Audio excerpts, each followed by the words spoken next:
Magandang araw po sa inyong lahat.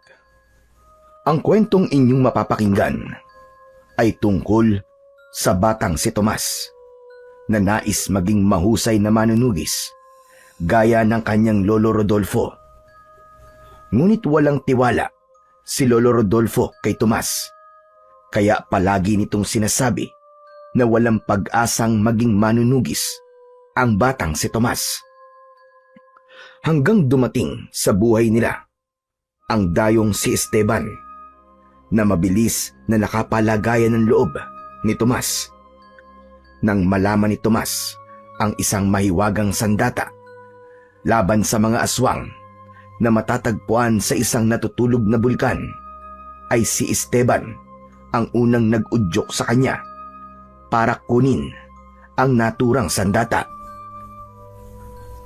Magtagumpay kaya si Tomas para makuha ang mahiwagang sandata sa natutulog na bulkan, o mabibigo siya at mas lalong liliit ang tingin ni Lolo Rodolfo sa kanya? Ngunit bago po ang lahat, mga idol, huwag po nating kalimutang mag-subscribe at i-hit ang notification bell sa aking YouTube channel na The Voice Addict at Apong Isaak, para sa mas marami pang makapigil hiningang kwentong aswang at katatakutan mula sa mundo ng kababalaghan. Umpisahan na po natin ang kwento. 5:00 pa lang ng umaga ay nagsasanay na sa pakikipaglaban ang batang si Tomas sa malawak na bakanting lupa sa likod ng kanilang kubo. Kasama niya roon ang kanyang lolo Rodolfo na nag-iisa na lamang niyang kasama sa buhay. Gamit ang payat na kawayan na 5 dangkal ang haba, ay nagkukunwaring naglalaban ang maglolo. Iniisip ni Tomas na ang kawayang yun ay isang mahabang espada at ang lolo niya ay isang mabangis na aswang. Malakas na hinampas ni Lolo Rodolfo ang kawayang hawak ni Tomas at kumawala yun sa kamay niya. Tumalsik palayo ang kawayan at malakas siyang tinusok ni Lolo Rodolfo ng dulo ng hawak nitong kawayan. Sa lakas nun ay napaupo si Tomas at sandali siyang kinapos ng hininga. Diskumpiyadong tinignan ni Lolo Rodolfo si Tomas na may kasama pang pag-ining. Alam mo ba kung gaano na tayo katagal na nagsasanay, ha, Tomas? 3 buwan na, pero hanggang ngayon ay hindi ko pa rin nakikita sa'yo na balang araw ay magiging isa kang magaling na manunugis ng mga aswang. Subukan po natin ulit, Lolo Rodolfo. Pangako po, gagalingan ko na. Gagamitin ko po ang lahat ng mga teknik na itinuro niyo po sa akin. Sige po, isa pa po. Hindi ba sabi ko sa'yo ay huwag kang puro pag-atake? Dapat ay matutunan mo rin kung paano ang dumepensa. Sinasayang mo lamang ang oras ko eh. Sige na po, Lolo Rodolfo. Magsanay na po tayo ulit. Gagalingan ko na po talaga ngayon, promise po. Gusto ko po maging kagaya niyo, Lolo. Sige na po, mag-ensayo na po tayo ulit. Itigil mo na ang ilusyon mong maging isang manunugis. Ngayon pa nga lang na bata ka, ay napakahirap mo ng turuan sa pakikipaglaban. Hindi kagaya ng iyong Kuya Dennis, na sa edad mo ay nagagawa ng pumatay ng aswang. Pero hindi naman po ako si Kuya Dennis eh. Saka, bakit niyo po ba ako palagi na lamang ikinukumpara kay Kuya Dennis? Dahil ang Kuya Dennis mo ang dapat na maging pamantayan mo. Kung hindi na sana siya namatay, malamang ay kilala na siya rito sa baryo natin bilang isang mahusay na manunugis. Kasalanan mo eh kung bakit wala na si Dennis ngayon. Kaya dapat ay nagsusumikap kang palitan siya. Nagsusumikap naman po ako, Lolo eh. Ginagawa ko naman po ang lahat ng makakaya ko para maging magaling sa pakikipaglaban sa aswang. Ginagawa ang makakaya? Sigurado ka bang ginagawa mo ang lahat? Kung ginagawa mo ang lahat ng makakaya mo, bakit hanggang ngayon ay wala ka pa rin sa kalingkingan ni Dennis? Bakit kasi si Dennis bang namatay? Bakit hindi na lang ikaw? Nag-init ang mga mata ni Tomas sa sinabing yun ng kanyang lolo Rodolfo. Alam niyang anumang sandali ay babagsak na ang mga luha niya, ngunit pinigilan niya ang mga yun.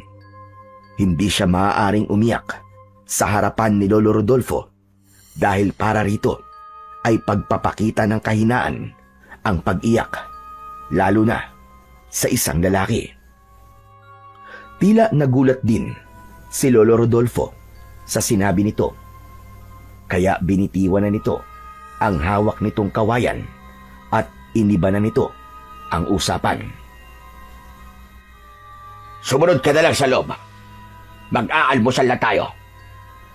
Nagmamadaling iniwanan si Tomas ni lolo Rodolfo. Napakagatlabi si Tomas upang patuloy na pigilan ang kanyang mga luha. Pero hindi siya nagtagumpay dahil tuluyan na siyang umiyak. Ginawa niya ang lahat para hindi siya makagawa ng ingay. Ang Kuya Dennis na tinutukoy ni lolo Rodolfo ay ang panganay na kapatid ni Tomas na namatay noong nakaraang taon. 18 anyos pa lamang noon si Dennis. Isang aswang ang umatake sa baryo nila at si Dennis ang nakipaglaban. Dahil sa pagiging matigas ng ulo ni Tomas, ay sinubukan niyang tulungan ang kapatid niya. Ngunit nanganib ang buhay ni Tomas dahil sa aswang at namatay si Dennis sa pagliligtas sa kanya. Ang pangyayaring yon ang naging dahilan ng pagbabago ng pakikitungo ni lolo Rodolfo kay Tomas. Palagi na yung galit sa kanya at kahit anong gawin niya ay mali sa paningin nito. Siya kasi ang sinisisi nito sa pagkamatay ng kapatid niya, kaya kahit si Tomas ay ganoon na rin ang iniisip. Nakasalanan niya ang lahat dahil namatay ang kanyang kuya. Pinunasan ni Tomas ang kanyang luha bago siya pumasok sa kanilang bahay.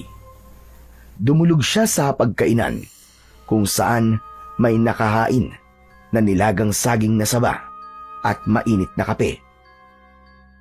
Lolo, hindi po ako titigil hanggang sa maging magaling na po ako sa pakikipaglaban. Gusto ko na pong dumating ang araw na may pagmamalaki niyo rin po ako. Hindi mo ba narinig ang mga sinabi ko kanina? Tumigil ka na sa pangarap mong yan, Tomas. Ngayon pa lang ay nakikita ko nang hindi ka magiging manunugis. Nakakalungkot na mapuputol na sa iyo ang lahi natin ng mga manunugis ng mga aswang. Lolo, wag niyo naman po sana akong husgahan kagad ngayon. Hayaan niyo po akong magsanay pa. 3 buwan pa lang naman po simula po nung nagsanay ako, di ba? Bigyan niyo po ako kahit 1 taon. 1 taon? Ha! Nagpapatawa ka ba? Hindi mo ba alam kung gaano katagal ang 1 taon? Saka alam mo ba na maaaring maraming pwedeng mangyari sa loob ng 1 taon? Sa panahon na yan, ay pwedeng may aswang na muling sumalakay dito sa lugar natin. Pero Lolo, sa tingin ko po hindi na po mangyayari yun . Hindi po ba napatay niyo na po yung aswang na pumatay kay Kuya Dennis? Yan.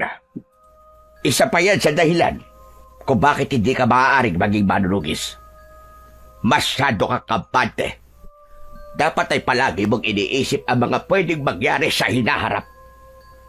Kapag ganyan ka mag-isip, ay madali kang mapapatay ng mga aswang dahil hindi ka marunong maghanda. Babaguhin ko na lang po ang paraan kung paano po ako mag-isip, Lolo. Lahat naman po na sinasabi niyo, tinatandaan ko . Kaya, kung may mga dapat pa po akong malaman, ay sabihin niyo pa po sa akin. Makikinig po ako sa inyo ng mabuti. Tumigil ka na! Simula ngayon, ay hindi na kita sasanayin, Tomas. Siguro ay maghahanap na lang ako ng iba na karapat-dapat na sanayin para maging isang manunugis. Wala. Wala talaga akong pag-asa sa iyo, Tomas. Wala ka nang ibinigay sa akin kundi kahihiyan. Ang mabuti pa ay bigyan mo na lang ng atensyon ang iyong pag-aaral. Dahil kahit anong pagsasanay ang gawin mo, ay hindi ka magiging magaling na manunugis ng mga aswang. Napayuko si Tomas. Mas lalo siyang nangliit sa mga salitang narinig niya mula sa kanyang lolo Rodolfo. Inasahan niya na papalakasin nito ang loob niya, pero kabaligtaran nun ang ginagawa nito. Naniniwala siya na kung manggagaling mismo sa lolo niya ang mga salitang magpapalakas ng loob niya, ay sigurado siya na mas magiging madali para sa kanya na maniwala sa sarili niyang kakayahan. Matapos ang almusal, ay inilagay na ni Tomas ang mga pinagkainan nila sa batalan upang hugasan ang mga yon. Ang lolo naman niya ay nagtungo sa maliit na lupa nila na malapit sa paanan ng bundok, kung saan nag-aalaga ito ng iba't ibang mga tanim na gulay. Naku, wala na palang tubig. Kailangan ko na mag-igib. Lumabas si Tomas, nadala ang isang malaking timba. Nagtungo siya sa poso na nakatayo sa harapan ng bahay ng kanilang kapitan. Para sa lahat ang poso na yon, kaya kahit sino ay pwedeng mag-igib doon. Habang pinupuno ni Tomas ng tubig mula sa poso ang timba, ay nakita niya ang kaibigan niyang si Obet na tumatakbo palapit sa kanya. May hawak yung patpat na iwinawas-iwas nito sa hangin na akala mo ay isa yung espada. Uy, Tomas! Kumusta na ang pagsasanay niyo ng lolo mo? Baka naman pwede mong ituro sa akin ang mga itinuro ni Lolo Rodolfo sa'yo. May bago ba siyang teknik at istilong itinuro sa'yo kanina? Ano? Sabihin mo na! Wala, Obet. Anong wala? Teka. Nagdadamot ka na ba sa akin, ha? Daya naman ito. O hindi ba, ang sabi ko sa'yo, gusto ko ring matutong makipaglaban sa mga aswang. Sige na naman, oh. Ituro mo na sa akin ang itinuro sa'yo kanina ng lolo mo. Eto nga, oh. May dala pa akong patpat kasi handang-handa na ako. Yan yung magagawa ko, Obet. Wala talagang itinuro sa akin si lolo eh. Saka, wala na. Hindi niya na ako sasanayin sa pakikipaglaban sa mga aswang. Kaya simula ngayon, huwag ka na rin umasa na may mga bagong teknik at estilo kang malalaman mula sa akin. Ano? Parang imposible naman yung sinasabi mo, Tomas. Bakit naman hindi ka nasasanayin ni Lolo Rodolfo? Ikaw na lang ang nag-iisa niyang apo, ah. Kapag hindi ka niya sinanay at tinuruan, sino ang magmamana ng pagiging maninugis niya? Hindi ba wala na? Kung ayaw mo maniwala sa akin, hindi na kita pipilitin. Pero totoo ang sinabi ko sa'yo. Sabi kasi niya, hindi niya nakikita sa akin ang katangian ng isang pagiging mahusay na manunugis. Ikinukumpara pa nga niya ako kay Kuya Dennis eh. Ano pa bang bago dyan? Pambihira ka naman, no? Kahit nga sa ibang tao rito sa baryo natin, palagi kanyang sinasabi na wala kang panama sa kuya mo. Tapos, narinig ko pala sinabi ng lolo mo na kung buhay daw sana ang Kuya Dennis mo, ay hindi na kailangan matakot sa mga aswang ang mga tao dito sa atin. Kasi, napakahusay daw na manunugis ng kuya mo. Sinabi yan ni Lolo sa ibang tao? Oo naman. Ako pa nga mismong nakarinig eh. Nalungkot si Tomas sa nalaman niya mula sa kaibigan niyang si Obet. Hindi niya kasi akalain na ipinapaalam pa ni Lolo Rodolfo ang kahinaan niya sa ibang tao. Bigla tuloy siyang nahiyang magpakita sa mga tao sa baryo nila dahil sigurado siya na kapag nakikita siya ng mga yon, ay maaalala ng mga yon ang mga sinabi ni Lolo Rodolfo tungkol sa kanya. Uy, Tomas, puno na yung timba mo. Tama lang pagbomba. Bigla ka namang nawala sa sarili mo. Medyo hindi ko lang kasi nagustuhan na nagkikwento pa si Lolo Rodolfo sa ibang tao nang hindi maganda tungkol sa akin. Hindi ba kung anong kahihiyan ko, ay kahihiyan rin niya? Kasi apo niya ako. Ewan ko ba dun sa lolo mo? Hindi ko rin siya maintindihan kung bakit niya yung ginagawa. Sa tingin ko ay alam ko kung bakit niya yung ginagawa, Obet. Nasabi kasi sa akin ni Lolo na sana ay ako na lang ang namatay at hindi si Kuya Dennis. Hindi pa rin kasi natatanggap ni Lolo na wala na si Kuya. Siguro, mas masaya siya ngayon kung ako ang namatay at hindi ang Kuya Dennis ko. Ikaw naman, oo. Huwag ka naman magsalita ng ganyan, no. Ako naman na malulungkot kung ikaw ang namatay. Kung ikaw ang namatay, edi wala na akong kaibigan ngayon. Sus, makakahanap ka naman ng bagong kaibigan eh. Kahit na, iba ka pa rin, Tomas. Ikaw kaya nag-iimpluwensya sa akin na maging mabait. Kaya natutuwa nga si nanay at tatay sa akin eh. Ang sabi nga nila, kahit wag na ako makipagkaibigan sa iba. Basta ikaw na lang ang maging kaibigan ko habang buhay. Kasi mabait ka. Sus, binola mo pa ako. O hindi kita binobola ha. Kahit kausapin mo pa ang nanay ko. Pero alam mo, Obet, buti pa ang nanay at tatay mo. May nasasabing maganda tungkol sa akin. Pero si Lolo, parang lahat ng ginagawa ko ay walang maganda at tama sa kanyang paningin. Minsan nga, gusto ko na lang isipin na hindi niya ako totoong apo eh. Para mas maintindihan ko kung bakit ganito ang trato niya sa akin. Teka. Tama na nga ang ganyang usapan natin. Masyado ka na nagiging madrama. Baka mamaya yan magkaiyakan pa tayo dito eh. Oo nga eh. Medyo naiiyak na nga ako sa mga pinagsasasabi mo. Sige na. Uuwi na ako sa amin ha. Marami pa akong dapat na gawin eh. Okay, sige. Pero, hindi ka na ba talaga sasanayin ni Lolo Rodolfo? Hindi na nga. Kaya wag ka nang umasa na may matututunan ka pa sa akin. Sige na, alis na ako. Kailangan ko pa maghugas ng mga pinagkainan namin eh. Okay, sige. Uuwi na rin ako. Wala ka rin naman palang maituturo sa akin eh. Binuhat na ni Tomas ang timba at dinala niya na yun sa bahay nila. Habang naguhugas siya ng pinagkainan nila, ay naisip niya ang mga sinabi kanina ni Obet. Nang dahil sa mga nalaman niya, ay napagtanto niya na mas mahal talaga ng lolo niya ang kanyang namatay na kuya. Dahil doon, ay naisip ni Tomas na mas mabuti pa nga siguro kung siya na lamang ang nawala, imbis na ang kanyang nakakatandang kapatid.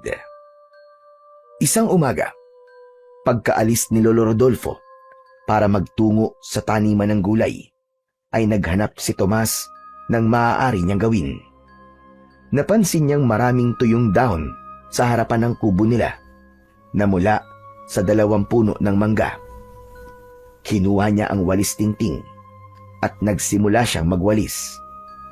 Habang nagwawalis, ay isang lalaki ang nakita ni Tomas na dumaan.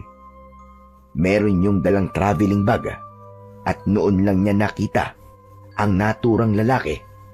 Kaya alam niya na dayo yun sa baryo nila. Maya-maya pa ay muling dumaan ang lalaki at huminto sa may tapat ng bahay ni na Tomas. Isa yung binata na may mapusyaw na balat at sa tansya niya ay nasa 20 ang edad. Magandang umaga, Totoy. Pwede ba ako magtanong sa'yo? Pwede naman po. Ano pong itatanong nyo? Magtatanong lang sana ako. Baka may alam kang paupahan ng bahay dito sa lugar nyo. Sa pagkakaalam ko po wala pong nagpapaupa ng bahay dito eh. Sa bayan pa po siguro kayo makakakita ng paupahan o kaya ay kwarto na pwede nyo pong tuluyan ng pansamantala. Nako, ayoko naman sa bayan kasi masyado magulo ron. Kaya nga ako nagpunta sa lugar na to kasi alam kong liblib at tahimik ang lugar na to. Gusto ko kasi na kahit papano, malayo ako sa kabiasnan. Sigurado ka ba na walang nagpapaupa dito ng bahay? Sigurado po ako Wala po talaga. Sandaling luminga sa paligid ang estrangherong lalaki. Bakas sa mukha nito ang pagkabahala. Maya-maya pa ay muling tumingin ang lalaki kay Tomas. Alam ko na, may naisip ako. Baka naman pwedeng diyan na lang ako sa bahay niyo mangupahan. Huwag ka mag-alala kasi magbabayad ako. Naku, pasensya na po. Hindi ko po kasi alam kung papayag po ang lolo ko sa sinabi niyo eh. Baka pwede ko makausap ang lolo mo. Malay mo, pumayag siya sa alok ko. Wala po rito si lolo eh. Nasa taniman po siya ng gulay namin. Mamayang tanghali pa po ang balik niya para kumain. Ah, ganun ba? Paano kaya nito? Galing pa kasi ako sa syudad eh. Kaya malayo ang aking pinanggalingan. Pagod na ako at wala akong ibang gustong gawin kundi ang magpahinga. Naku, pasensya na po talaga kayo ha. At wala po ako maitutulong sa inyo. Baka naman pwedeng makapagpahinga ako sa bahay nyo. Kahit sandali lang. Dito ko nalang hihintay ng lolo mo para makausap ko siya. Hindi ko po kasi alam kung pwede ko po kayong papasukin sa bahay namin eh. Kasi po, hindi ko po kayo kilala. Nakangiting inilahad ng lalaki ang isa nitong kamay. Ako si Esteban. Huwag ka maglala. Mabuting tao ko. Ikaw, anong pangalan mo? Ako naman po si Tomas. Nag-aalinlangan na nakipagkamay si Tomas sa binatang si Esteban. Ngayong magkakilala na tayo, pwede mo na ba akong papasukin sa bahay nyo? Pangako, wala akong gagawing masama. Gusto ko lang talagang makapagpahinga habang hinihintay ko ang lolo mo. Pero, maliit lang po ang bahay namin eh. Hindi ako maselan. Wala akong arte sa katawan. Sige na, parang awa mo no. Kailangan ko talagang magpahinga kasi sobrang sakit na ng ulo ko. Hindi ko nga alam kung dahil ba sa napakahabang biyahe papunta rito o dahil sa init ng panahon. Sandaling nag-isip si Tomas habang nakatingin kay Esteban. Nakita niya na hindi ito mukhang nagsisinungaling.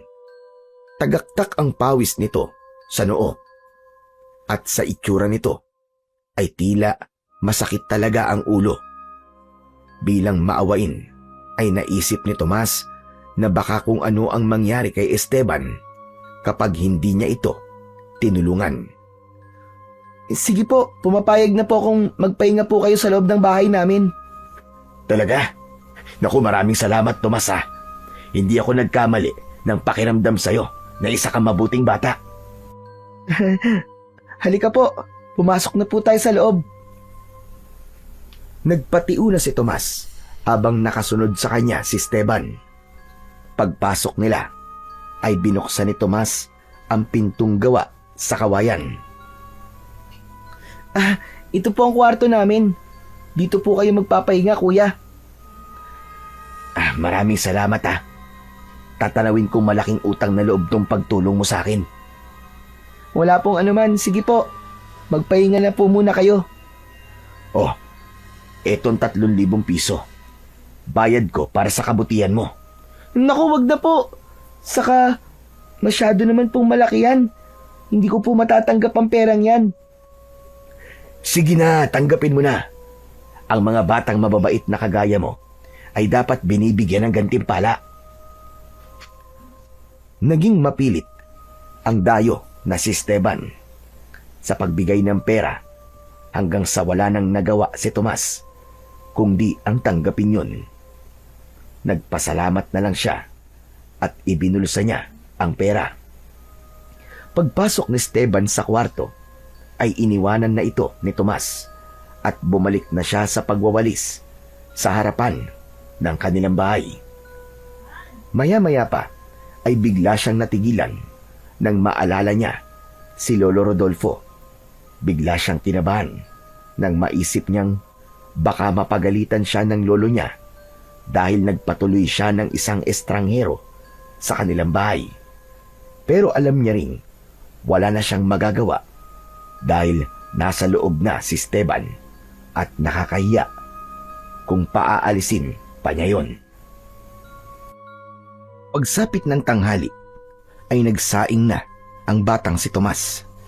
Nagprito na rin siya ng isda na siyang ulam nila para sa pananghalian. Nang sandaling yun, ay tulog pa rin ang dayo na si Esteban. Hindi nagtagal, ay dumating na si Lolo Rodolfo. Bakas sa mukha ng matanda ang matinding pagod. Abala si Tomas sa paghahain, kaya hindi niya nagawang salubungin ang matanda. Dire-diretsong binuksan ni Lolo Rodolfo ang pinto ng kwarto at nagulat ito pagkakita kay Esteban na nakahiga sa kanilang papag. Mabilis na hinugot ni Lolo Rodolfo ang itak sa kaluban at itinutok yun kay Esteban. Sino ka? Anong ginagawa mo rito? Napatakbo si Tomas kay Lolo Rodolfo. Nagising si Esteban at takot na takot ito habang nakatingin kay Lolo Rodolfo dahil sa hawak nitong itak. Lolo! Huwag niyo po siyang sasaktan! Hindi po siya masamang tao! Kilala mo ba ang lalaking yan? Hindi po. Ay, ang ibig ko po sabihin opo. Ano ba talaga? Oo o hindi? Kanina ko lang po siya nakilala. Siya po si Kuya Esteban. Kanina mo lang nakilala, tapos pinapasok mo na agad dito sa bahay natin? Ano ba klaseng utak ang meron ka, ha, Tomas? Sandali lang ho, Lolo. Huwag po kayong magalit kay Tomas. Huwag mo kong tawagin, Lolo, dahil hindi kita apo. Hayaan niyo po ako magpaliwanag. Ako po si Esteban at galing po ako sa syudad. Nagpunta po ako rito sa baryo nyo para tumakas sa gulo ng buhay na meron ako sa lugar kung saan po ako nakatira. Tapos nakiusap po ako kanina kay Tomas na baka pwedeng tumuloy ako rito sa bahay nyo. Pumayag naman po siya at nagbayad pa po ako sa kanya ng 3,000 piso para sa isang buwan na paninirahan ko rito. Ano ka ba? Totoo ba ang sinabi ng lalaki ito, Tomas? Nagdesisyon ka sa bagay na yan nang hindi ako tinatanong? Pero Lolo, hindi po.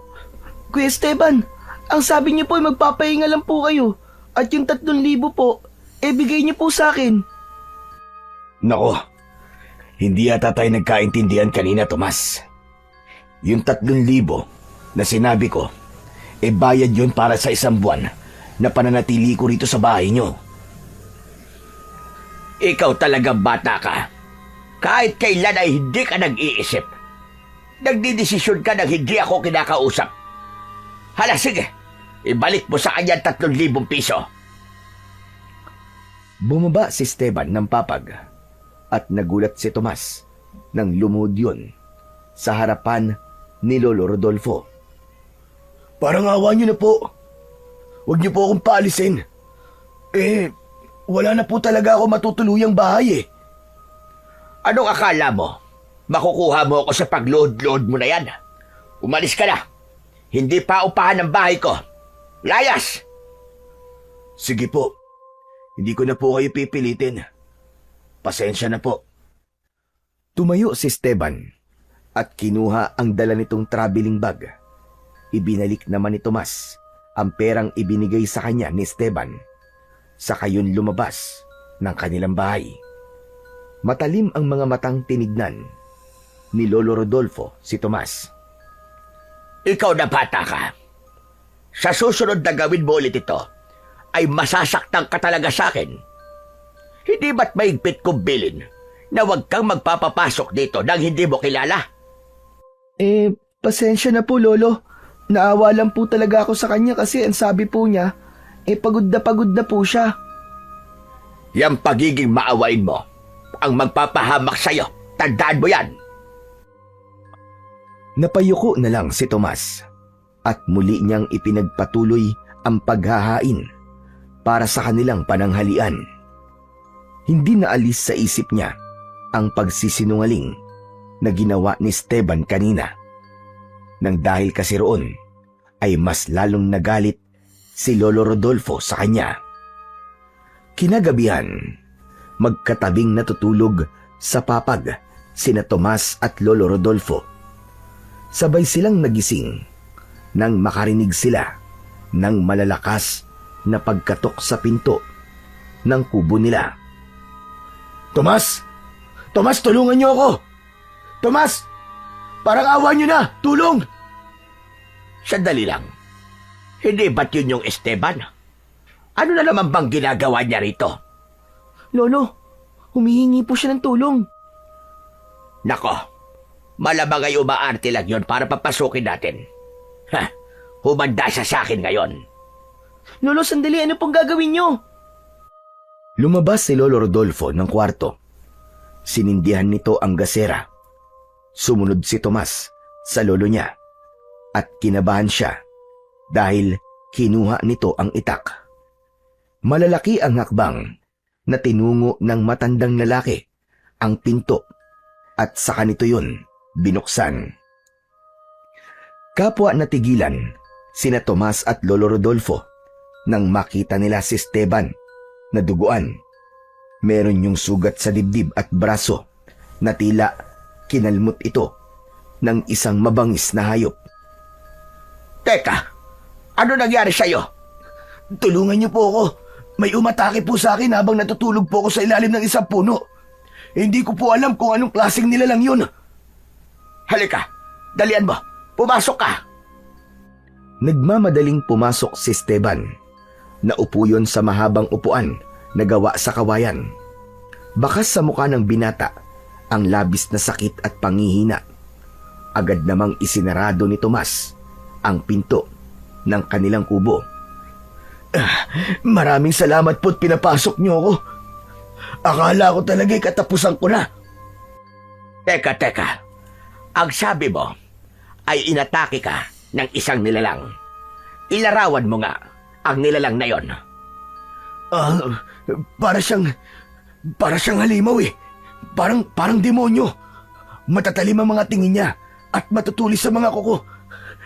Namumula ang mga mata. Basta, nakakatakot po ang itsura niya. Sa buong buhay ko, kanina lang ako nakakita ng ganung nilalang. Hindi ako maaaring magkabali. Aswang. Isang aswang ang nilalang na umatake sa'yo. Ano? Aswang? Hindi naman totoo mga aswang? Sige. Kung hindi totoo, ay paano mo ipapaliwanag ang nangyari sa'yo? Sa bagay, galing ka nga pala sa syudad. Kaya ang iniisip nyo ay katang-isip lamang ang mga aswang. Nagkakabali kayo. Totoo ang mga nilalang na yon. Tama si Lolo, Kuya Esteban. Totoo ang mga aswang. Isang manunugis ng mga aswang si Lolo Rodolfo at marami na siyang nakalaban at napatay na mga aswang. Lahat sila ay natigilan nang may tila nalaglag na kung anong bagay sa ibabaw ng bubong. Napatingala sila at narinig nila na tila merong naglalakad doon. Sinundan ka rito ng aswang na umatake sa'yo.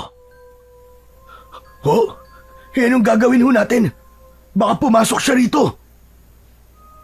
Sinundan ni Lolo Rodolfo ang paggalaw sa bubong hanggang sa umapak ito sa isang bangko at buong lakas nitong itinarak sa bubong ang itak. Isang malakas na pagsigaw na tila mula sa isang hayop ang narinig nila. Paghugot ni Lolo Rodolfo sa itak ay may bahid na yon ng dugo. Dito lang kayong dalawa at huwag kayong lalabas kahit na anong mangyari. Nagmamadaling lumabas si Lolo Rodolfo at hindi nagtagal ay narinig ni na Tomas at Esteban ang pakikipaglaban nito sa aswang. Tahimik at kinakabahan sina Tomas at Esteban. Makalipas ang ilang minuto ay bumalik na si Lolo Rodolfo. Balot ng dugo ang damit nito. Lolo, ano po nangyari? May sugat po ba kayo? Wala. Itong dugo na to ay mula roon sa aswang. Pero wag na kayo mabahala dahil napatay ko na siya. Hindi siya uubra sa akin, lalo na't isa lamang siyang pagkaraniwang aswang. Grabe! Napakagaling niyo po talaga, Lolo! Sana'y ikaw rin. Pero ano pa bang aasahan ko sa iyong bata ka? Umurong ang dila ni Tomas. Sa sinabing yon ni Lolo Rodolfo, napayuko siya nang dahil sa pagkapahiya.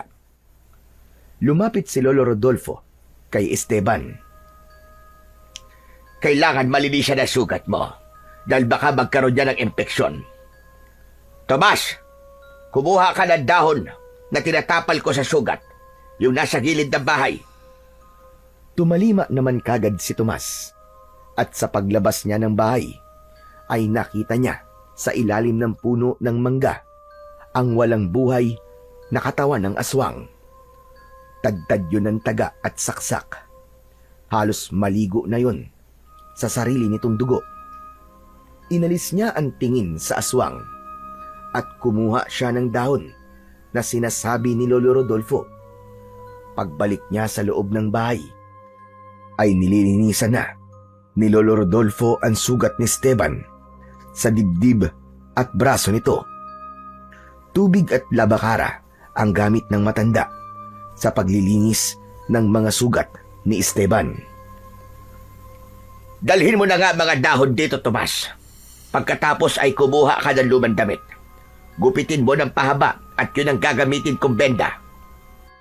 Inabot ni Tomas ang mga dahon kay Lolo Rodolfo at nagtungo siya sa kwarto. Isang lumang puting t-shirt ang kinuha niya at ginupit niya yun ng pahaba. Sa kanya ibinigay kay Lolo Rodolfo. May ipinahid na langis si Lolo Rodolfo sa dahon. Saka nito idinarang sa apoy sa gasera. Itinapal nito ang dahon sa mga sugat ni Esteban at saka nito nilagyan ng benda.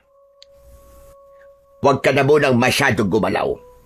Hindi dapat maalis ang dahon na yan sa sugat mo. Magpasalamat ka dahil kahit papano ay may kaalaman ako sa panggagamot. Maraming salamat po talaga. Utang ko po sa inyong dalawang buhay ko. Alam kong wala ka matutuluyan. Kaya mas makakabuti na dito ka na magpalipas na magdamag. Nasaan nga pala mga gamit mo? Yun na nga po eh. Naiwan ko po rin sa puno kung saan po ako natutulog kanina. Bukas ng umaga mo na yung balikan. Magpasama ka kay Tomas. Kapag nakuha mo na mga gamit mo, ay umalis ka na sa lugar na to. Bumalik ka na sa syudad. Ikinuha ni Tomas ng unan at kumot si Esteban at doon na ito natulog sa mahabang upuan sa sala. Habang sila ni Lolo Rodolfo ay pumasok na sa kanilang kwarto. Lolo, ibig po bang sabihin, may aswang na naman po dito sa baryo natin? Mukhang gano'n na nga. Malakas ang kutob ko na kung may mga aswang na naman dito, ako ang pakay nila. Gusto nila akong mamatay para wala nang makikipaglaban sa kanila. Kung ganun, dapat yun na po talaga akong sanayin para meron po kayo makakatulong kapag nakikipaglaban po kayo sa mga aswang. Kung ikaw ang makakasama ko sa pakikipaglaban, ay kahit ako na lang ang mag-isang humarap sa mga aswang na yon. Ano bang ba itutulong mo sa akin, ha, Tomas? Sige nga, sabihin mo, ano? Kung nandito lang sana Kuya Dennis mo, siya ang mangunguna sa pagtulong sa akin sa pakikipaglaban sa mga aswang. Kaya nga po gusto ko po magsanay, Lo eh. Gusto ko po maging kagaya nyo. Wala nang oras para sanayin kita. Kung nandito na naman ang mga aswang, itulog mo na lang yung pangarap mong maging isang manunugis. Nahiga na si Lolo Rodolfo at tumalikod ito kay Tomas. Tumabi na rin si Tomas sa lolo niya habang iniisip niya kung ano ang maaari niyang gawin para mapatunayan sa kanyang lolo na karapat dapat siyang sumunod sa yapak nito. Pagsapit ng umaga, ay sinamahan ni Tomas si Esteban sa pagpunta sa puno kung nasaan ang mga gamit nito. Habang naglalakad, ay hindi napigilang kausapin ni Tomas si Esteban. Kuya Esteban, bakit ka nga pala nagsinungaling kay Lolo Rodolfo? Bakit sinabi mo sa kanya na pumayag ako na umupa ka sa bahay namin? Tapos sinabi mo pa yung perang ibinigay mo sa akin ay bayad mo sa amin. Dahil kasi sa ginawa mo, napagalitan ako ng gusto ni Lolo eh. Nako, pasensya ka na kung nagawa ko yun, ha? Desperado na kasi talaga akong makapaghanap ng matutuluyan eh. Iniisip ko na kung malalaman ni Lolo Rodolfo na nagbayad na ako ay hindi niya na ako papaalisin. Nang makarating na sila sa puno kung nasaan ang mga gamit ni Esteban, ay nagtaka sila dahil wala roon ang bag. Pambihira! Nasaan na yung bag ko? Sigurado ako nandito lang yun eh. Anak ng putya, oo. Sigurado ka po bang dito niyo po iniwan yon? Oo nga, sigurado ako. Tingnan mo, nandyan pa ang bakas ng dugo ko sa katawan ng puno, oh. Anak ng... Nasa na kaya yun? Nandun pa naman ang lahat ng damit at pera ko. Hanapin po natin sa paligid at baka tinangay lang ng kung anong hayop. Sinimulang hanapin ng dalawa ang nawawalang bag ng dayo. Pero halos kalahating oras na silang naghahanap ay wala silang nakita. Hanggang sa nagdesisyon silang umuwi na.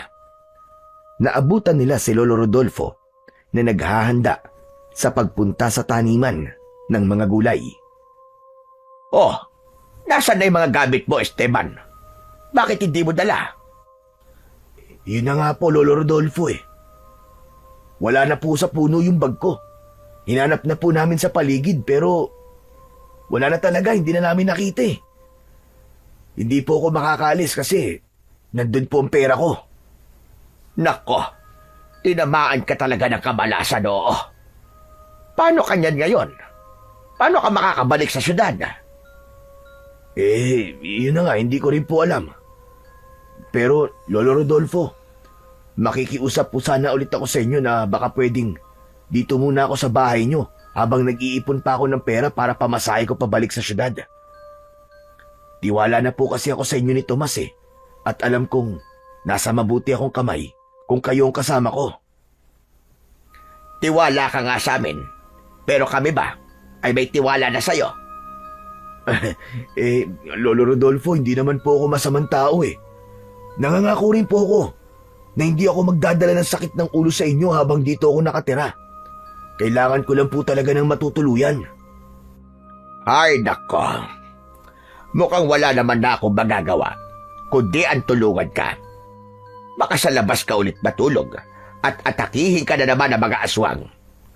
Kahit hindi kita kilala, ay kailangan pa rin kitang protektahan mula sa mga aswang. Dahil yon ang isa sa tungkulin ko sa baryong ito. Naku, Lolo Rodolfo, maraming salamat po talaga. Napakarami niyo na pong naitulong sa akin. Tomas, ikaw na muna ang bahala kay Esteban. Huwag mo siyang pakilusin ng masyado at sariwa pa mga sugat niya. O siya, sige na, aalis na ako dahil kailangan ko na magpunta sa aking taniman. Sige po, Lolo. Mag-iingat po kayo. Matapos yun, ay umalis na si Lolo Rodolfo at sina Tomas at Esteban na lamang ang naiwan sa bahay. Naupo si Esteban at bakas pa rin sa mukha nito ang sakit mula sa mga sugat nito. Kuya Esteban, kapag may kailangan ka magsabi ka lang sa akin ha. Sa ngayon, wala pa naman akong kailangan. Pero alam mo, hindi pa rin ako makapaniwala sa nangyari sa akin. Sa syudad kasi, ay hindi kami naniniwala sa mga aswang. Para sa amin gawa-gawa lamang ang mga ganong nilalang. Pero nagbago ang paniniwala ko nang ako mismo ang muntik ng patay ng isang aswang. Sa totoo lang, Kuya Esteban, ay madalas talaga ang pag-atake ng mga aswang dito sa aming baryo. Pinupuntirya po kasi nila si Lolo Rodolfo. Ano ka mo, pinupuntirya nila? Abay, bakit naman? May nagawa bang malaking kasalanan ng lolo mo sa mga aswang? Parang ganun na nga po. Alam kasi ng mga aswang na kapag namatay si Lolo, ay wala na silang makakalaban at masasakop na nila ang baryo namin. Pero habang buhay si Lolo, ay hindi yun mangyayari. Magaling kasing manunugis ang lolo ko. Nakita ko nga kagabi. Kahit matanda na siya, nagawa pa niyang patayin yung aswang. Pero kung isa siyang manunugis, ibig bang sabihin, ikaw ang susunod sa yapak niya? Gusto ko po sana, pero ayaw na po ni Lolo eh. Sinasanay niya po kasi ako dati, pero para po sa kanya, ay wala sa akin ang mga katangian ng isang manunugis. Hindi po kasi ako kagaya ng panganay kong kapatid, na madaling natutunan ang lahat ng itinuro ni Lolo sa kanya. Sayang naman kung hindi ka magiging manunugis kagaya ng lolo mo, Tomas. Pakiramdam ko kasi ay matapang ka at mabuting bata. Kung gusto mo ay pwede kitang tulungan na magbago ang isip niya. Talaga kuya? Pero paano mo naman gagawin yun? Pwede ko siyang kausapin, malay mo. Madala siya sa mga salita ko, di ba? Sige kuya. Maraming salamat ha. Sana nga makumbinsi mo si Lolo na sanayin na ulit niya ako. Kailangan kasi ni Lolo na makakatulong sa pakikipaglaban sa mga aswang Lalo na ngayong nangangamba po kami na baka nagbalik na naman ang mga aswang dito sa aming baryo. Ngumiti si Esteban at ginulo nito ang buhok ni Tomas. Napangiti na rin si Tomas. Naramdaman niya na tila nagkaroon siya ng kakampi sa bahay na yon sa pagdating ni Esteban. Simula noon ay nanatili muna si Esteban sa bahay ni na Tomas. Kahit sariwa pa ang sugat nito, ay pinilit nitong tumulong kay Tomas sa mga gawaing bahay. Sa maikling panahon, ay naging malapit si Tomas kay Esteban dahil madalas silang dalawa ang magkausap. 3 gabi ang lumipas na walang naganap na pag-atake ng mga aswang. Ngunit ganun pa man, nanatiling handa si Lolo Rodolfo dahil alam nitong hindi pa tapos ang panganib. Isang gabi, nakita ni Tomas si Esteban na mag-isang nakaupo sa labas ng bahay. Lumapit siya sa bintana at tumabi siya rito. Bakit hindi ka pumasok sa loob, kuya? Mamaya may aswang na magpakita sa'yo rito. Sus, takot na lang ng mga aswang kay Lolo Rodolfo. Oo nga pala, nakausap ko na ang lolo mo kanina. Kinumbinsi ko siya na sanayin ka ulit. Talaga kuya? Anong sabi ni Lolo? Pumayag na po ba siya? Yun lang. Sa kasamaang palad ay hindi ko siya nakumbinsi. Ang sabi niya magsasayang lamang daw siya ng oras at pagod sa pagsasanay sa'yo. Dahil mahina ka raw. At kahit anong pagsasanay ang gawin niya sa'yo, ay hindi pa rin niya nakikita sa'yo ang pagiging isang magaling na manunugis. Sinabi niya po yun sa inyo? Oo. Saka, nabanggit din niya yung namatay mong kapatid na si Dennis. Ikaw pala ang sinisisi niya sa pagkabatay ng kapatid mo, tama ba? Oo, kuya. Iniligtas kasi ako noon ni Kuya Dennis sa isang aswang. Tapos, si kuya ang napatay ng aswang. Siguro nga, ay dapat ko na lang pakinggan si Lolo. Baka nga, hindi ko talaga kayang maging manunugis. Ano ka ba naman, Tomas? Huwag kang panghinaan ng loob. Saka kung ako sa'yo, nako, hindi ko papakinggan ang mga sinasabi ng lolo mo. Ang maganda mong gawin ay magpalangis ka sa lolo mo. Ano po? Paano pong magpalangis? Magpalangis, magpadulas, magpakitang gilas ka, ganun. Gawan mo siya ng isang bagay na alam mong matutuwa siya. Nakita ko na nakalagay pala sa isang kahon lahat ng agimat niya, di ba? Talagang dinadasalan niya ang mga yun at halatang mahal na mahal niya ang mga yun. Ano naman po tungkol sa mga agimat ni Lolo? Tiningnan ko kasi yung mga agimat niya. Sobrang dudumi na. Kulapol na ng alikabok at natuyong lupa. Kung ako sa'yo, lilinisan ko ang mga yun. Hindi na siguro nalilinisan ni Lolo Rodolfo ang mga yun kasi wala na siyang oras. Hindi ba maghapon siyang nandoon sa may taniman ng mga gulay? Sigurado ko na mawawala ang pagod ng lolo mo pag uwi niya. Tapos makikita niya na kumikintab sa linis ang mga agimat niya. Sigurado ka po bang matutuwa siya kapag ginawa ko po yun, kuya? Oo naman. Basta gumawa ka na lang ng mga bagay na ikakatuwa ng lolo mo. Malay mo, di ba? Yun ang maging dahilan para sanayin ka niya ulit. Sige, kuya. Gagawin ko yan sinabi mo. Gawin mo kagad bukas. Huwag ka na mag-aksaya ng oras. Dapat ay kumilos ka na kagad. Masayang tumango si Tomas. Labis siyang nagpasalamat sa pagdating ni Esteban sa bahay nila.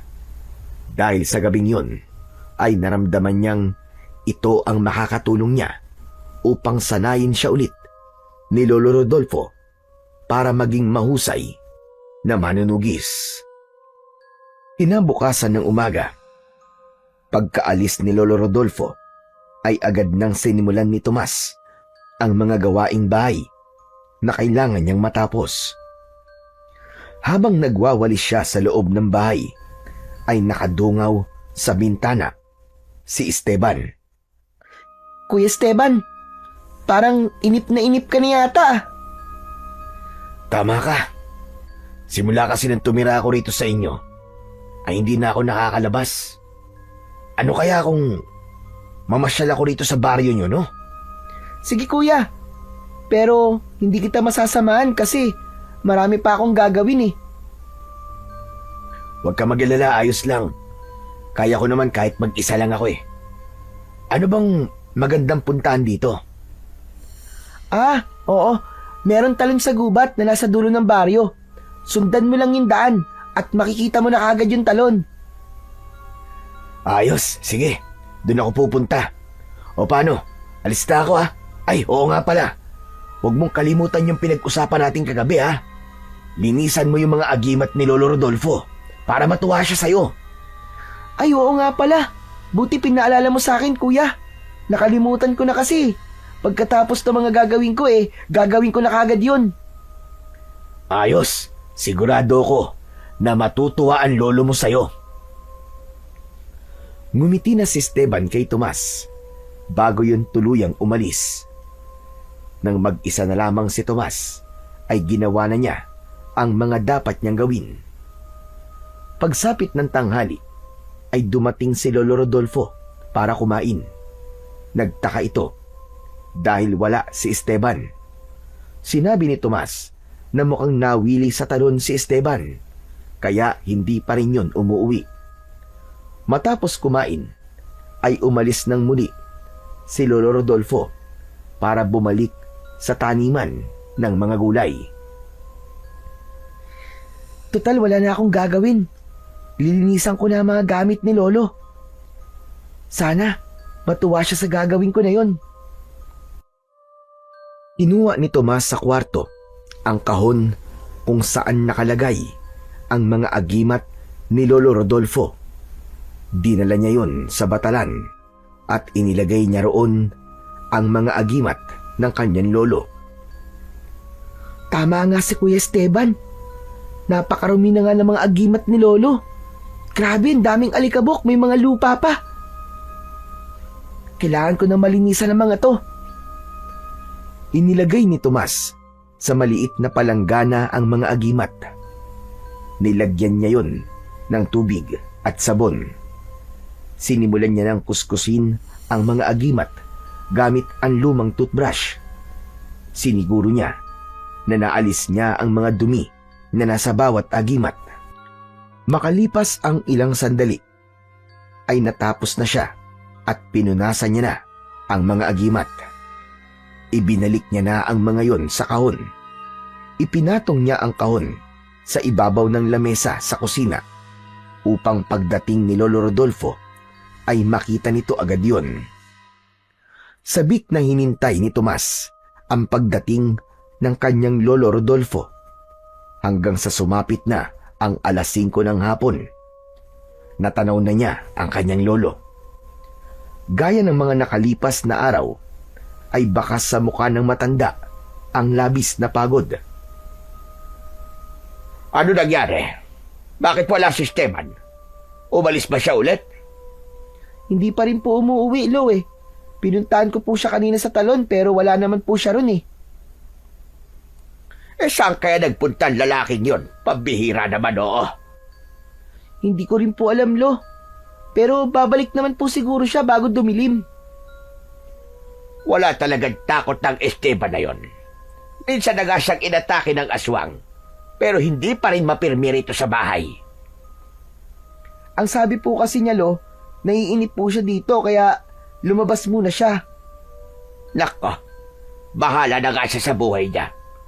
Sandali nga, at iinom muna ako ng tubig dahil uhaw na ako. Nagtungo sa kusina si Lolo Rodolfo, pero bigla itong natigilan nang makita ang kahon ng mga agimat na nakapatong sa ibabaw ng lamesa. Nakakunot ang noo na lumingon ang matanda kay Tomas. Tomas, bakit nakalabas sa mga agimat ko? Anong ginagawa niyan dito? Lo, nilinisan ko po kasi ang mga yan. Nilinisan? Pinunasan mo ng tela? Ay, hindi po. Talagang nilinisan ko po ng gusto ang mga yan. Binasa ko po ng tubig at sinabunan ko pa po. Kiluskus ko pa nga po ng lumang toothbrush eh. Tignan niyo po, napakalinis na ng mga yan ang kikintab po. Ano ka mo? Sus Mariosep, bakit mo ginawa yon? Hindi dapat mabasa ang lahat ng mga agimat ko. Kailangan, kung lilinisan ang mga yan ay pupunasan lamang ng tuyong tela. Alam mo ba na sa ginawa mo ay nawalan na ng bisa ang mga agimat na yan? Inalisan mo ng kapangyarihan ng mga yan dahil sa pakikialam mo lintik na bata ka. Pasensya na po, Lo. Hindi ko naman po kasi alam eh. Yun nga, hindi mo alam kaya dapat hindi ka nakikialam. Isa pa, ako lang ang dapat na maglinis ng mga yan. Hindi ka talaga nag-iisip na bata ka. Talagang puro sakit na lamang ng ulo binibigay mo sa akin. Puro ka nalang kapalpakan. Sorry na po talaga, Lo. Ang akala ko po kasi matutuwa kayo kapag ginawa ko yun eh. Gusto ko lang naman po kasing matuwa po kayo sa akin. Sa tingin mo ba ay matutuwa pa ako sa ginawa mo? Hindi mo ba alam na ilang taon kong inalagaan ang mga agimat na yan? Tapos sa isang iglap ay mawawala na ng silbi dahil sa pagiging pakialamero mong bata ka. Sinunod ko lang naman po sinabi sa akin ni Kuya Esteban, Lolo. Ang sabi po kasi niya ay magpakitang gilas daw po ako sa inyo. Ang sabi po ni Kuya Esteban linisan ko daw po ang mga agimat niyo para matuwa kayo sa akin. Hindi ko naman po alam na bawal po palang basain ang mga yan. Kung alam ko lang po sana hindi ko na po sana sinunod at sinabi niya. Sa sandaling yon ay dumating na si Esteban. Pagpasok nito ay sabay na tumingin sina Tomas at Lolo Rodolfo sa binata. Teka, parang narinig ko yata ang pangalan ko ah. Ano ba nangyayari? Tsaka, bakit ka umiiyak, Tomas? Esteban, magsabi ka nga sa akin ng totoo. Ikaw ba ang nag-utos kay Tomas na linisin ang mga agimat ko? Alam mo bang bawal mabasa ang mga yon? Dahil mawawalan ang mga yon ng bisa. Ano? Hindi po ako nag-utos kay Tomas. Isa pa, hindi ko nga po alam na meron kayong agimat eh. Kita mo na yan? Talaga nagagawa mo na magsinungaling sa akin ngayon, Tomas. Ano ba nangyayari sa iyong bata ka? Lolo, nagsasabi po ako ng totoo. Maniwala po kayo sa akin. Si Kuya Esteban po talaga nagsabi sa akin na linisin ko po mga agimat niyo kasi ang sabi niya po, matutuwa po kayo sa akin pag ginawa ko po yun. Uy, Tomas, hindi ko alam kung bakit sinasabi mo mga bagay na yan, ha? Bisita niyo lang ako rito. At alam ko ang lugar ko sa bahay na to. Alam kong wala akong karapatan na makialam sa mga bagay na meron dito sa bahay niyo. Pambihira ka naman, Tomas, wag kang gumagawa ng kwento. Pero... Tama na, Tomas. Manahimik ka na bata ka. Huwag mo nang dagdagan pa ang kasinungalingan na lumalabas dyan sa bibig mo. Inutusan ka man ni Esteban o hindi, ay mali pa rin pinakialaman mo ang mga agimat ko. Alam mo kung gaano ka-importante ang mga agimat na to sa akin. Dahil ginagamit ko mga ito sa pakikipaglaban ko sa mga aswang. Ngayon wala nang bisa ang mga agimat na to. Hindi ko na alam kung may laban pa ba ako sa mga aswang kapag umatake sila. Tuluyan nang napaiyak si Tomas Dahil pakiramdam niya ay pinagkaisahan siya ng sandaling yun. Nais niyang patuloy na sisihin si Esteban, pero napagtanto niya na siya talaga ang may kasalanan dahil meron naman siyang sariling pag-iisip at sa huli ay desisyon pa rin niya na linisin ang mga agimat ng kanyang lolo Rodolfo. Dapat pala ay nagtanong muna siya sa kanyang lolo. Pakiramdam niya, imbis na makuha niya ang loob ni Lolo Rodolfo, ay tila mas lumayo patuloy ang loob nito at tuluyan ng nagalit sa kanya. Labis na dinamdam ni Tomas ang naturang pangyayari. Hindi muna niya kinausap si Esteban sapagkat nagtatampo siya rito. Isang umaga, habang inaayos ni Tomas ang mga panggatong na kahoy sa gilid ng bahay, ay lumapit si Esteban sa kanya. Aalis sana siya, pero biglang nagsalita si Esteban. "Tomas, sandali lang. Alam kong galit ka sa akin dahil sa pagsisinungaling ko. Pero sana, maintindihan mo kung bakit ko ginawa yon." Wala naman na akong magagawa, kuya. Nangyari na yon at hindi ko na mababago. Pero hindi ko po talaga alam kung bakit niyo yung nagawa sa akin. Wala eh. Natakot lang kasi ako na paalisin ako ni Lolo Rodolfo dito kapag nalaman niya na ako ang nag-utos ng sayo. Pero Tomas, maniwala ka. Malinis ang intensyon ko sayo. Gusto talaga kitang tulungan na mapalapit sa lolo mo para sanayin ka na niya sa pakikipaglaban sa mga aswang. Maniwala ka. Okay lang, kuya. Kailangan ko lang tanggapin na hindi ako magiging manunugis ng mga aswang. Huwag kang mawala ng pag-asa sa pangarap mo. Pwede ka pa rin namang maging manunugis kahit hindi ka sanayin ng lolo mo. Naniniwala ako sa kakayahan mo, Tomas. Tinapik ni Esteban ang balikat ng batang si Tomas at sa kayon umalis. Kahit paano ay naintindihan ni Tomas si Esteban kung bakit ito nagsinungaling. Ngunit naisip niya na hindi na dapat siya makinig sa mga sasabihin nito dahil kapag ginagawa niya yun ay parang palagi siyang napapahamak. Hanggang isang gabi, muling sinakmal ng takot ang baryo ni na Tomas nang sabay-sabay na sumalakay ang maraming aswang. Ang katahimikan ng gabi ay biglang napalitan ng sigawan at ingay ng mga taong takot na takot at hindi alam kung saan magtatago. Agad na kumilos si Lolo Rodolfo, dala ang itak. Ito ang nanguna sa pakikipaglaban sa mga aswang. Ang ilang kalalakihan sa baryo ay tumulong sa pakikipaglaban, kabilang na si Esteban. Nagtagal ang labanan hanggang sa ang paligid ay napuno ng masaganang dugo at bangkay ng mga aswang. Sa gabing yun ay muling nagtagumpay sa pagpuksa ng mga aswang ang baryo ni na Tomas. Subalit labis na nasugatan si Lolo Rodolfo. Ang katawan nito ay puno ng sugat nang umuwi ito sa bahay. Agad na bumangon ang labis na pag-aalala kay Tomas nang makita niya si Lolo Rodolfo na duguan at sugatan. Habang akay-akay yun ni Esteban, sumalubong si Tomas sa dalawa. Diyos ko po, Lolo! Ang dami niyo pong sugat! Lumayo ka sa akin, bata ka!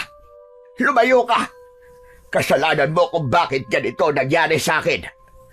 Kung hindi mo sana binasa ang mga agimat ko, ay may magagamit sana ako sa pakikipaglaban sa mga aswang.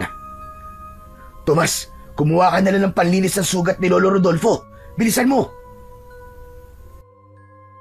Hindi na nagsalita pa si Tomas at habang nilalagyan niya ng tubig ang maliit na palanggana ay nakonsensya siya dahil alam niya na kung may kahit isang gamit na agimat si Lolo Rodolfo ay hindi ito masusugatan ng ganun kalala.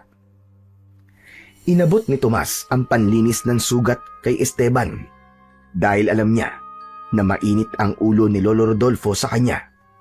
Kaya naman, pumasok muna siya sa kwarto para hindi siya nito makita. Nakaupo lang siya sa papag at patuloy niyang sinisisi ang kanyang sarili sa nangyari sa kanyang Lolo Rodolfo. Habang naroon si Tomas, ay narinig niya ang pag-uusap ni na Lolo Rodolfo at ng dayo na si Esteban. Malaking bagay po pala talaga ang mga agimat sa inyo, Lolo Rodolfo.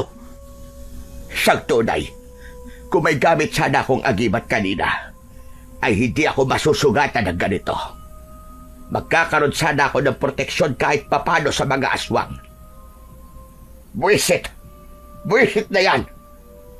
Kasalanan to lahat ni Tomas. Kung nag-isip lang sana siya, ay hindi mawawala ng bisa ang aking mga agimat. Pero, Lolo Rodolfo, wala na po ba talagang pag-asa na magkaroon muli ng bisa ang mga agimat nyo? Wala na.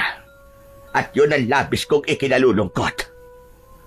Pero, baka meron pa kayong makukuhang bagong agimat o kaya naman sandata. Ang totoo ay meron pa. Pero nasubukan kong kunin yon, ay hindi ako nagtagumpay dahil hindi ako ang karapat-dapat. Isa yung sandata na makapagyarihan at mabisang panlaban sa mga aswang. Mabisang panlaban sa mga aswang? Ano pong sandata yun? Ang mahiwagan sumpit na makukuha sa natutulog na bulkan sa pinakamataas na parte ng bundok dito sa aming baryo. Ang mahiwagan sumpit na yon ay ipinagkaloob ng isang diwata na si Dayangon sa aming ninuno. Kaya ang may kakayahang makakakuha lamang nun ay ang mga taong nasa linya ng aming dugo. Kapag namatay ang nagmamay-ari ng mahiwagan sumpit, bumabalik yun sa bulkan upang maghintay ng bagong tagapangalaga. Lolo Rodolfo, kung hindi po kayo ang karapat-dapat, ay baka naman si Tomas po ang makakakuha sa mahiwagan sumpit. Hindi po ba? Siya na lang ang natitira niyong apo. Kalokohan niyang sinasabi mo, Esteban. Hindi si Tomas ang karapat-dapat na magmay-ari ng mahiwagan sumpit. Ako nga na buong buhay kong nakikipaglaban sa mga aswang ay hindi yun nakuha. Si Tomas pa kaya? Naniniwala ko na ang kapatid na panganay ni Tomas ang karapat-dapat sa mahiwagan sumpit. Pero wala. Nakakalungkot lang na namatay siya nang dahil din kay Tomas. Buwisit talaga. Kung ganun pala, wala nang pag-asang makuha ang mahiwagan sumpit na yun. Wala na, Esteban. Ang napakalakas na sandatan yon ay mananatili na lamang sa aking mga alaala kung paano yung ginamit ng aming mga ninuno sa pakikipaglaban sa mga aswang. Nagulat si Tomas sa mga narinig niya. Hindi niya kasi alam na meron palang isang mahiwagan sumpit na matatagpuan sa natutulog na bulkan sa bundok sa baryo nila.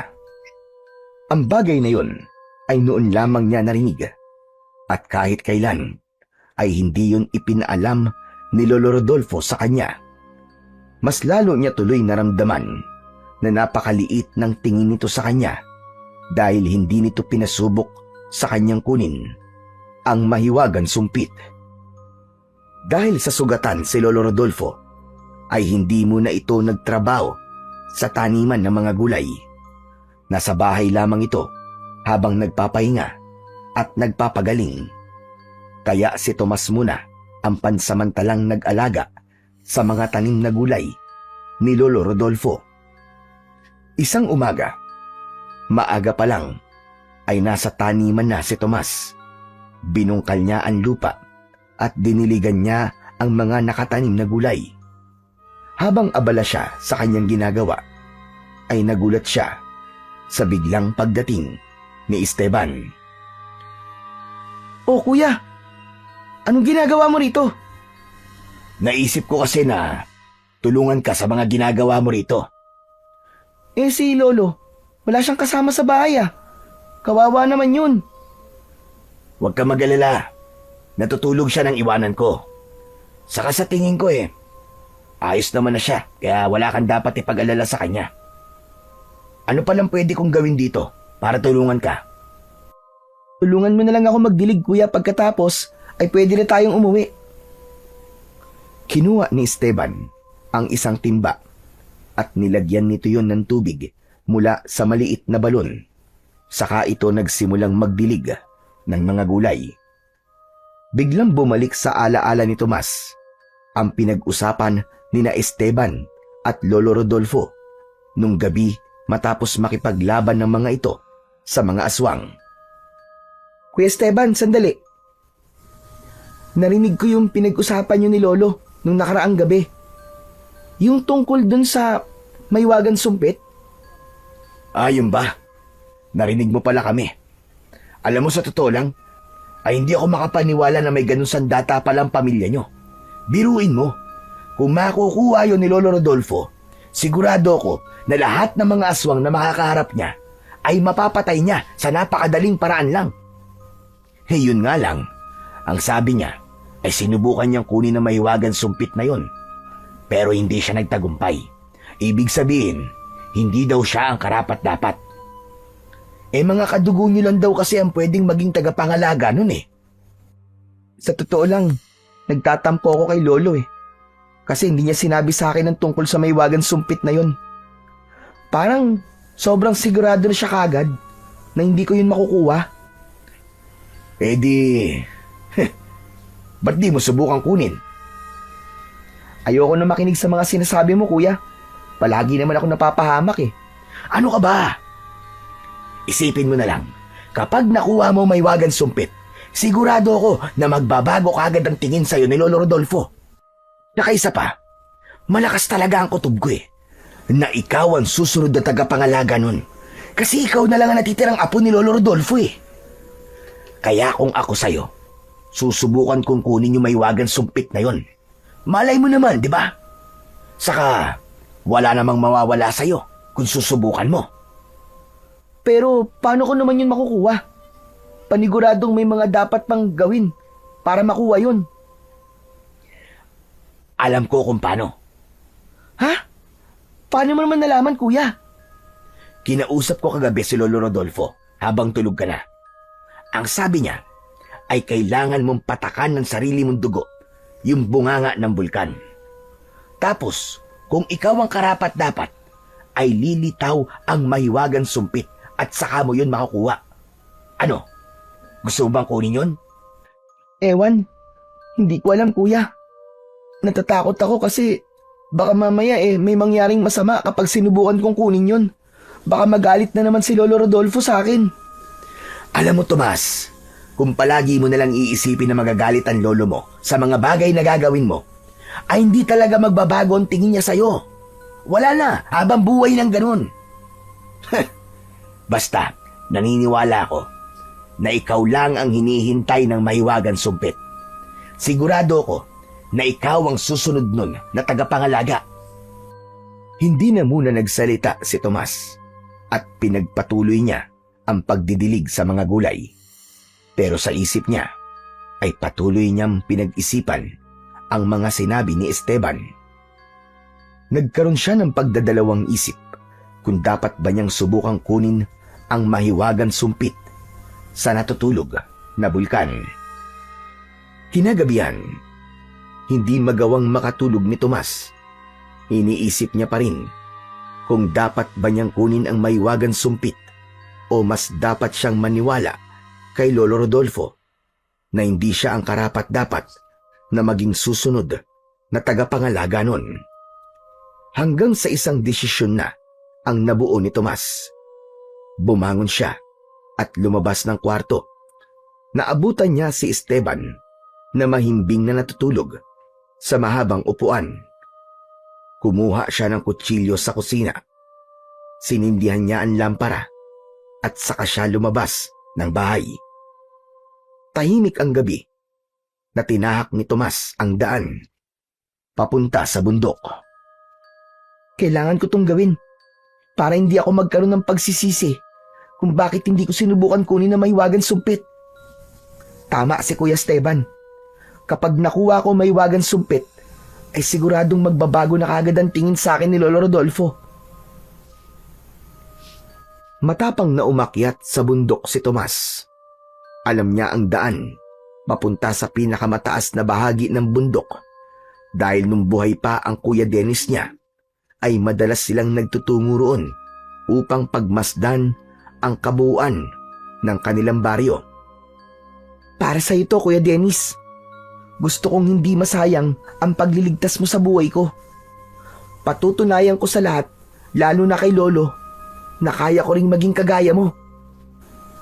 Makalipas ang halos 1 oras, ay malapit na si Tomas sa pinakamataas na bahagi ng bundok.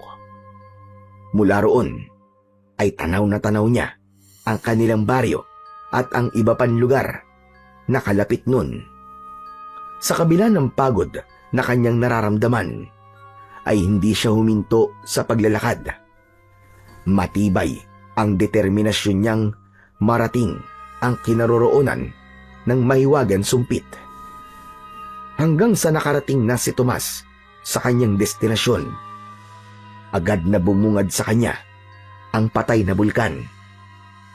Sumilip siya sa butas nun at may kakaibang mainit na hangin ang bumuga sa kanyang muka na naging dahilan para tumaas ang kanyang balahibo sa buo niyang katawan. Kung naririnig mo man ako, tagapagbantay ng mahiwagan sumpit. Gusto kong ipaalam sa'yo na susubukan kong kunin na mahiwagan sumpit. Kung ako ang karapat-dapat, ay hayaan mong mapunta ang sandatang yun sa akin. Nakikiusap ako sa'yo. Pikit matang hiniwaan ni Tomas ang kanyang kaliwang palad gamit ang kutsilyo na kanyang dala. Ipinatak niya sa mismong bunganga ng bulkan ang kanyang dugo. Tiniis niya ang sakit at hapdi na lumukob sa kanya. Naghintay si Tomas ng susunod na mangyayari. Lumipas ang ilang minuto pero walang mahiwagan sumpit ang lumitaw sa bunganga ng bulkan. Bumagsak ang balikat ni Tomas. Wala talaga. Tama nga si Lolo Rodolfo.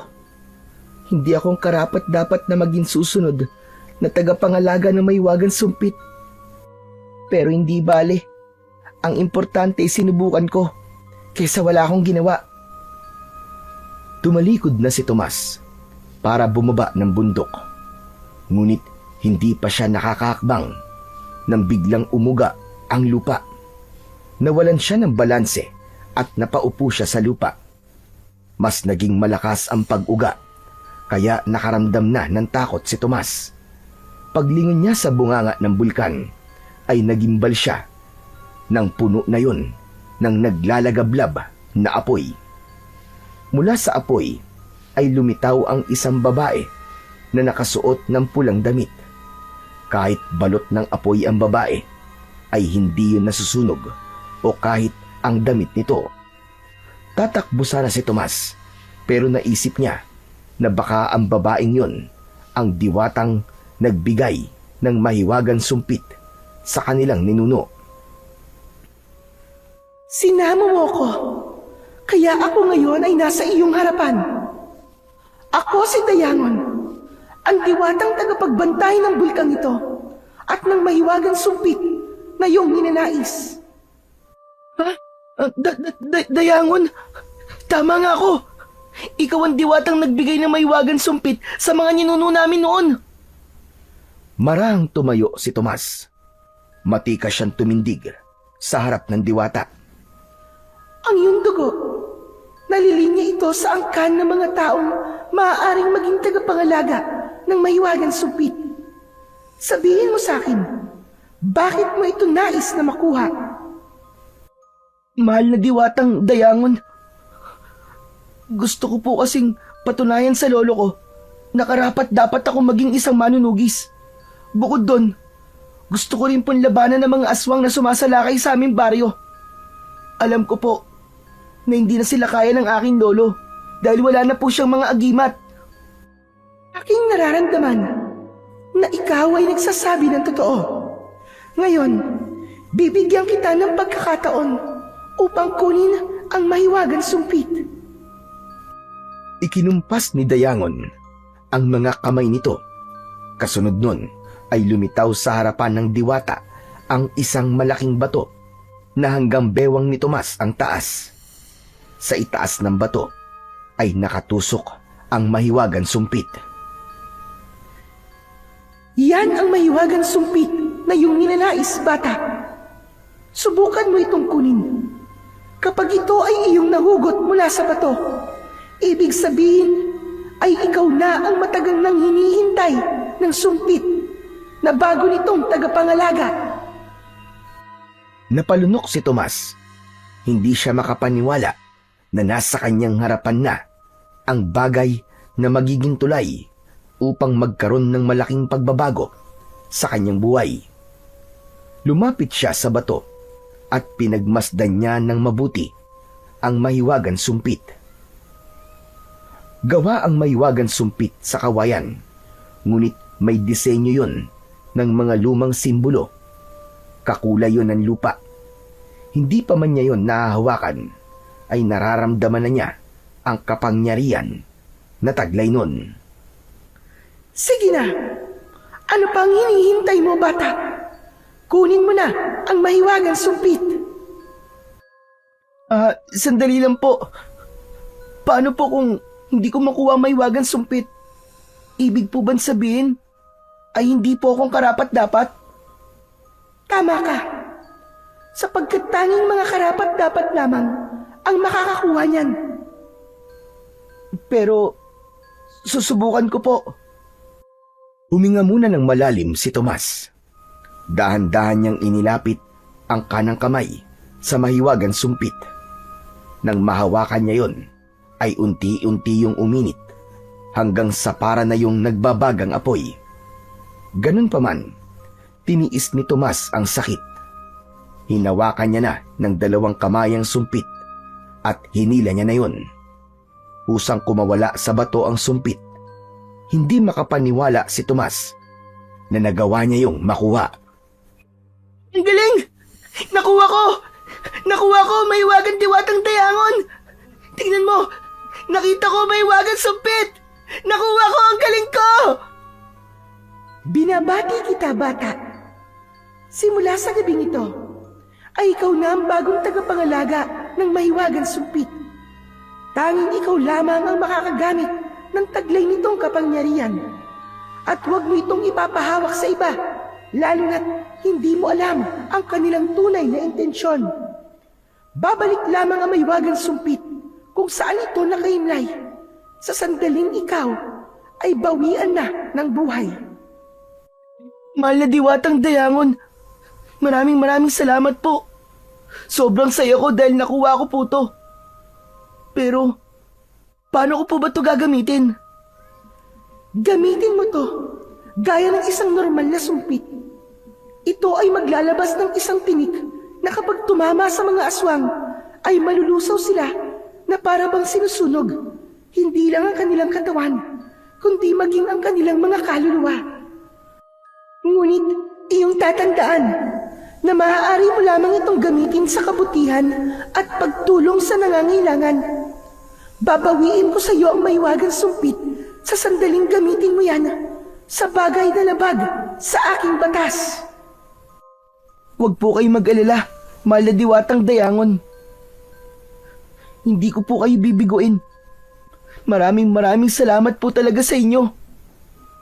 Sige na, humayo ka na at aking ipagdadasal ang iyong tagumpay sa bawat laban na iyong kakaharapin. Hanggang sa nilamon nang naglalagablab na apoy si Dayangon, at nang mawala na ang apoy, ay nawala na rin ang diwata. Nakangiting pinagmasdan ni Tomas ang mahiwagang sumpit. Yes! Sa wakas nakuha kita! Sigurado ko na hindi makakapaniwala si Lolo kapag nalaman niya na ako na ang bagong tagapangalaga mo ngayon. Kailangan ko nang umuwi para sabihin sa kanya magandang balita na to. Inuwa na ni Tomas ang lampara at saka siya naglakad pababa ng bundok. Bahagyang mabilis ang paghakbang niya dahil hindi na siya makapaghintay na sabihin kay Lolo Rodolfo na hawak na niya ang mahiwagang sumpit. Makalipas ang kalahating oras na paglalakad pababa ng bundok, ay huminto muna si Tomas upang magpahinga. Masyadong naging mabilis ang paglalakad niya dahil sa kasabikang makauwi agad siya sa bahay. Ngunit habang nakatayo, ay may narinig si Tomas na kaluskos sa kung saan. Naalarma siya nang may nakita siyang bulto ng isang tao na paakyat sa bundok.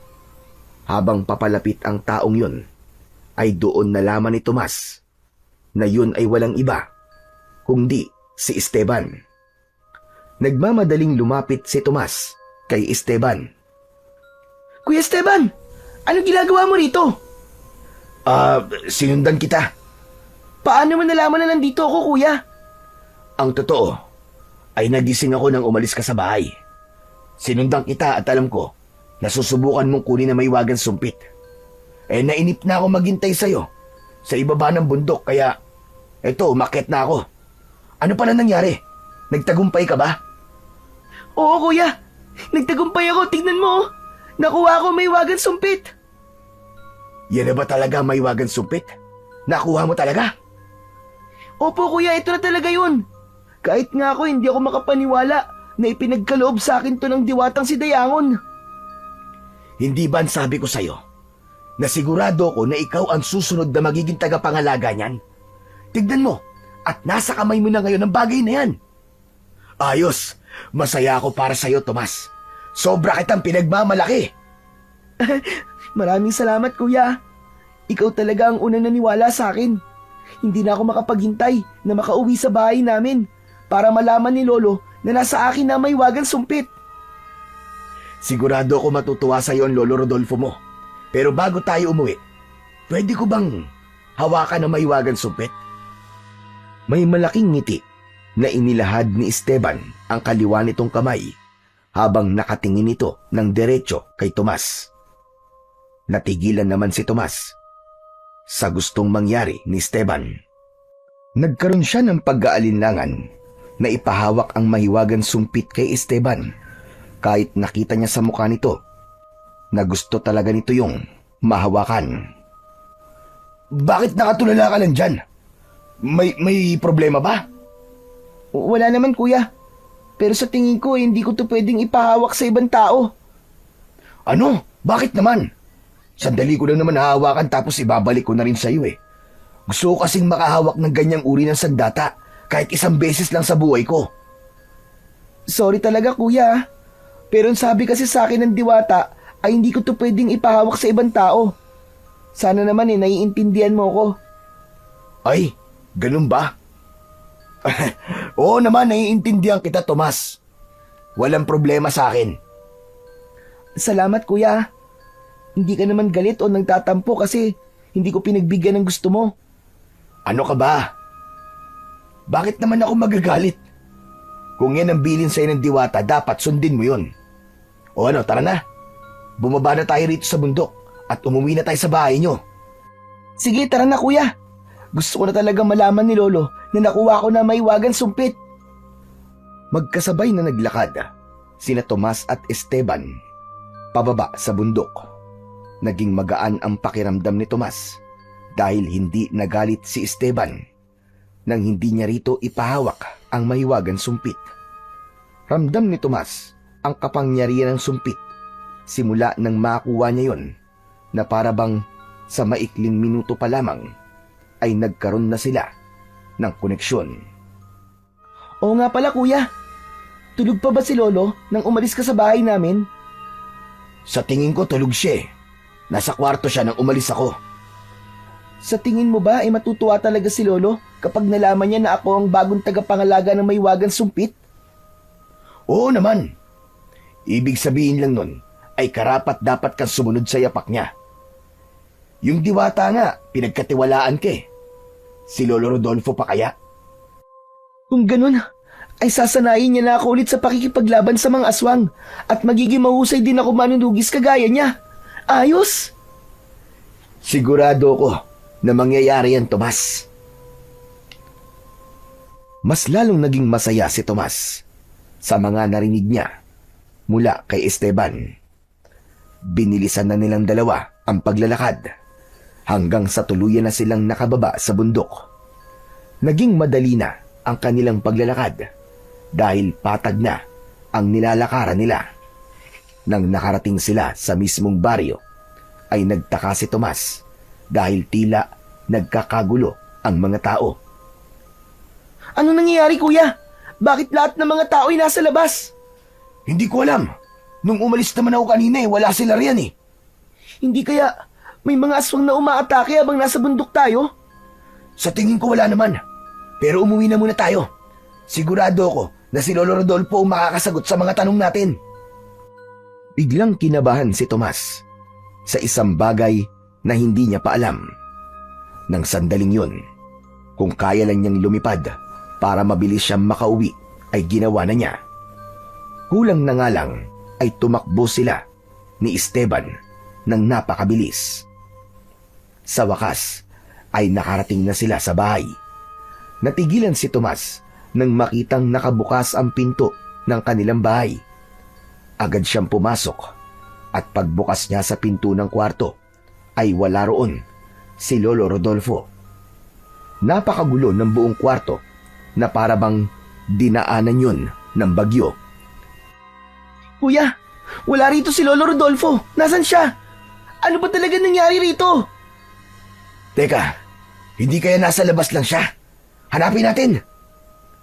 Nagmamadaling lumabas ng bahay sina Tomas at Esteban. Hindi pa sila nakakalabas ng bakuran nang salubungin sila ni Obet.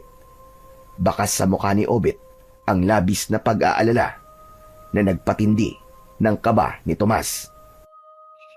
Tomas! Buti naman at nakita na kita. Kanina pa kita hinahanap eh. Bakit, Obet?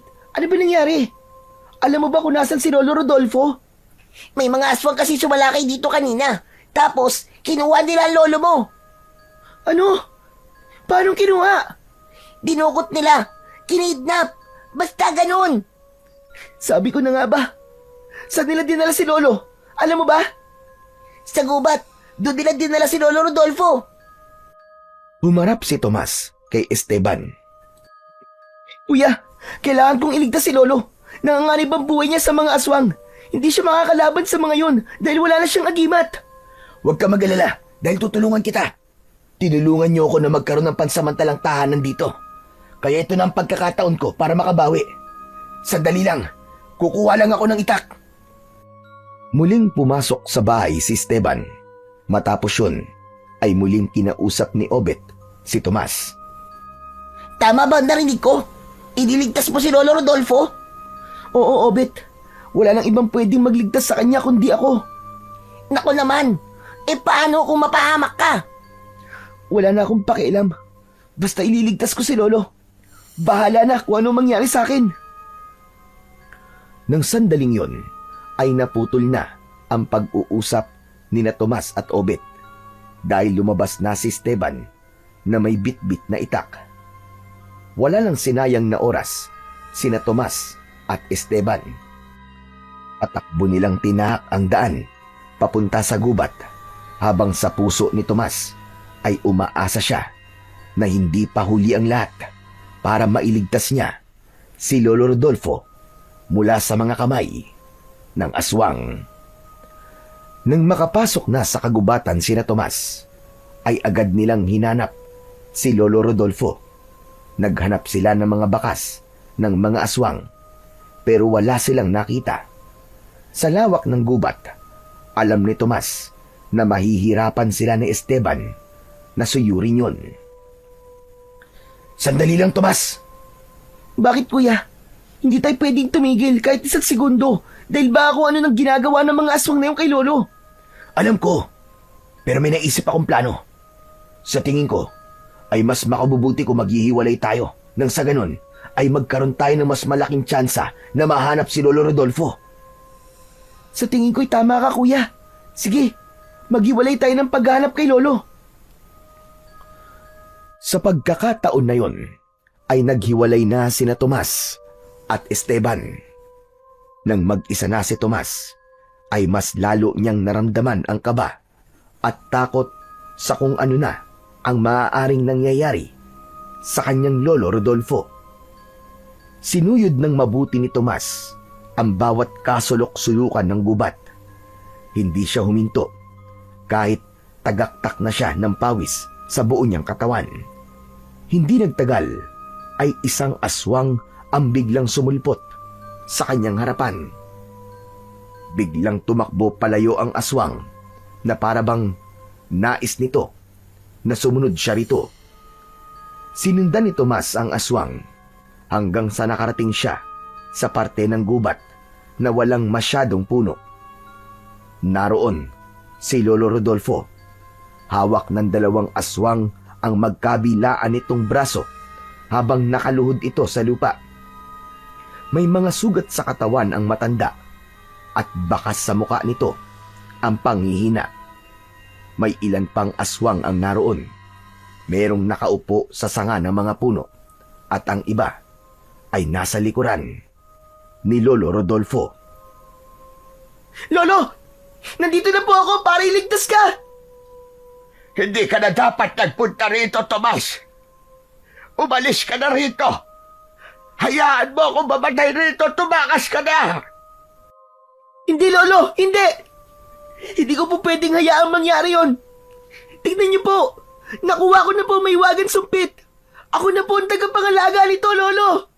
May sandata na po ako. Hindi nakapagsalita si Lolo Rodolfo sa labis na pagkabigla nang makita nitong hawak ng kanyang apong si Tomas ang mahiwagang sumpit mula sa natutulog na bulkan. Ililigtas kita, Lolo! Pangako, ililigtas kita!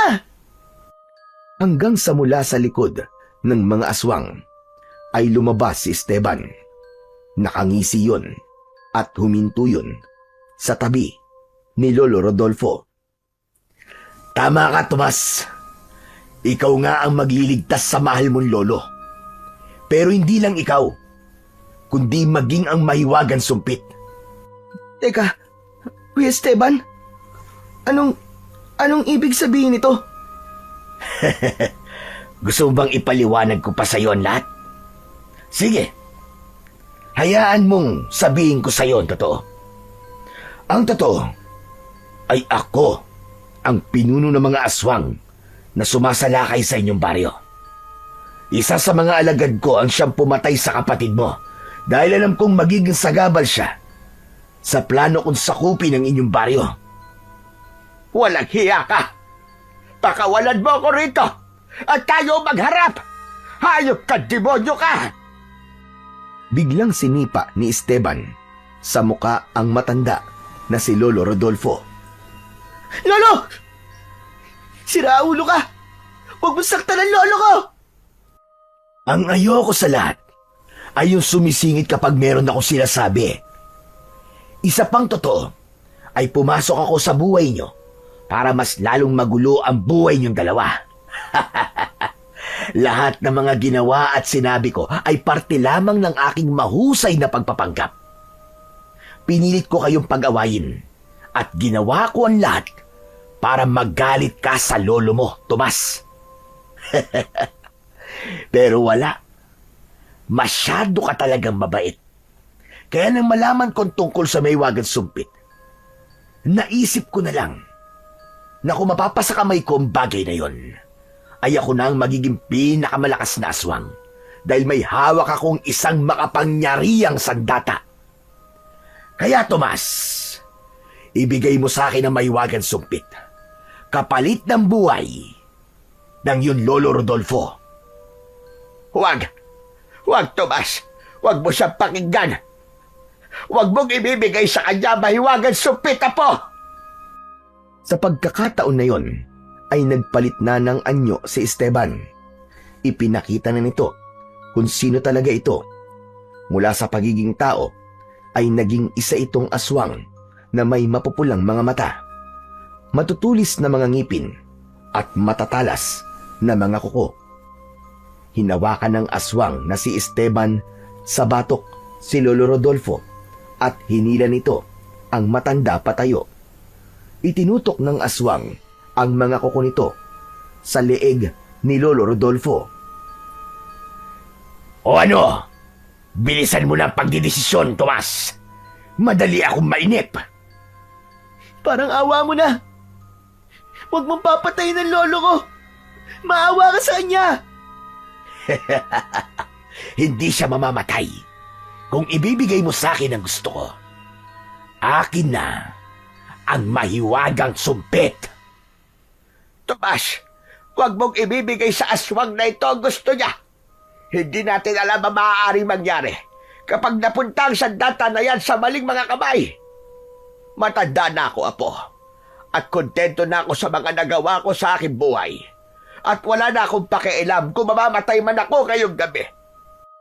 Kaya ngayon, Apo, hihingi na ako ng tawad sa iyo. Patawarin mo ko kung ikaw ang sinisisi ko sa pagkamatay ng kapatid mo. Kahit alam ko naman na nasasaktan ka rin sa pagkawala niya. Patawad kung naging matigas ang puso ko sa iyo. Pero bago ko mawala, gusto kong malaman mo na mahal kita at ipinagbabalaki kita, Apo.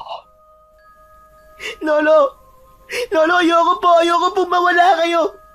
Hindi ko po kaya. Nawala po kayo sa tabi ko, Lolo. Mahal na mahal ko po kayo. Tumigil na kayo! Masyado na kayong emosyonal. Ibigay mo na lang sa akin ang maiwagan sumpit, Tomas.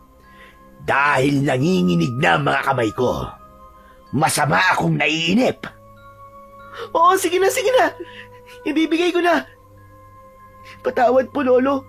Kung susuwayin kita. Ayoko pong mamatay kayo, Lolo. Huwag, Tomas! Huwag! Tumahimik ka, matanda ka! Hayaan mong si Tomas ang magdesisyon. Unti-unting lumapit si Tomas kay Esteban. Walang ibang nasa isip niya ng sandaling yun, kundi ang iligtas ang kanyang lolo Rodolfo. Nang nasa harap na siya ni Esteban, ay nanginginig ang mga kamay na inabot niya rito ang mahiwagan sumpit. Agad yung kinuha ni Esteban at malakas itong tumawa. Maras nitong binitiwan si Lolo Rodolfo, kaya natumba yun sa lupa. Mabilis na nilapitan ni Tomas ang kanyang lolo. Hindi mo dapat ibinigay sa kanya ang mahiwagan sumpit, Apo. Sigurado ko na magiging malakas siya at madali niya lang masasakop ang baryo natin. Sorry po, Lolo, sorry. Pero ang gusto ko lang po ay ang mailigtas po kayo. Sa wakas, nasa akin na ang mahiwagan sumpit. Ngayon ko mapapatunayan na hindi lang mga kadugo mo, Rodolfo, ang maaaring gumamit nito. Sandali. Nararamdaman kong umiinit ang mahiwagang sumpit. Ibig bang sabihin nito ay tinatanggap na ako nito bilang bago nitong tagapangalaga?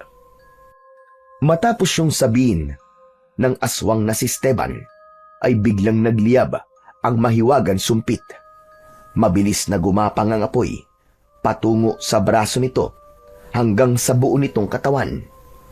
Labis na nagimbal ang lahat nang nilamon ng apoy na mula sa mahiwagan sumpit si Esteban. Umalingaw-ngaw ang napakalakas na sigaw ni Esteban sa buong kagubatan. Anong nangyayari? Bakit ako nasusunog? Tulungan niyo ako! Tulungan niyo ako! Tumakbo ng tumakbo si Esteban nang walang direksyon hanggang sa tuluyan na itong bumagsak sa lupa ng pasadsad. Patuloy itong nilamon ng naglalagablab na apoy hanggang sa halos maging abo na to. Hindi makapaniwala si Tomas sa nangyari. Ganun pa man, agad siyang tumakbo upang kunin ang mahiwagan sumpit. Nang mahawakan niya yon, ay doon na nagsimulang umatake sa kanya ang mga alagad na aswang ni Esteban, kahit na patay na ang pinuno ng mga ito. Lolo, ako na pong bahala sa mga aswang. Diyan lang po kayo. Gamitin mo ang mahiwagang sumpit. Ipakita mo sa kanila kung sino ka, Tomas. Sige, patayin mo ang lahat ng yan. Itinapat ni Tomas ang sumpit sa pinakamalapit na aswang at buong lakas niya yung hinipan. Lumabas mula sa sumpit ang isang matalim na tinik na kumislap sa hangin na para bang nagdala yon ng apoy. Tumama yon sa dibdib ng aswang at agad yung napasigaw at nalusaw hanggang sa tuluyan yung naglaw na parang abo. Diyos ko po, napakalakas pala ng sandatang to. Hanggang sa dumagsa na ang mga aswang pasugod kay Tomas. Sunod-sunod niyang hinipan ang sumpit at bawat tinik na lumalabas ay parang kamatayan na sumusugod sa mga halimaw. Tumama ang mga tinik sa mga aswang at lahat ng mga tinamaan nun ay nalusaw at mabilis na binawian ng buhay. Nang may isang aswang na lalapit kay Lolo Rodolfo, ay agad na itinapat doon ni Tomas ang sumpit at malakas niya yung hinipan. Bago pa man magawan sakta ng aswang ang kanyang Lolo Rodolfo, ay bumaon na kagad ng tinik sa leeg ng aswang na agad namang ikinamatay nito. Yun na ang huling aswang at lahat ng alagad ni Esteban ay nagawang paslangin ni Tomas gamit ang mahiwagang sumpit na mula sa natutulog na bulkan.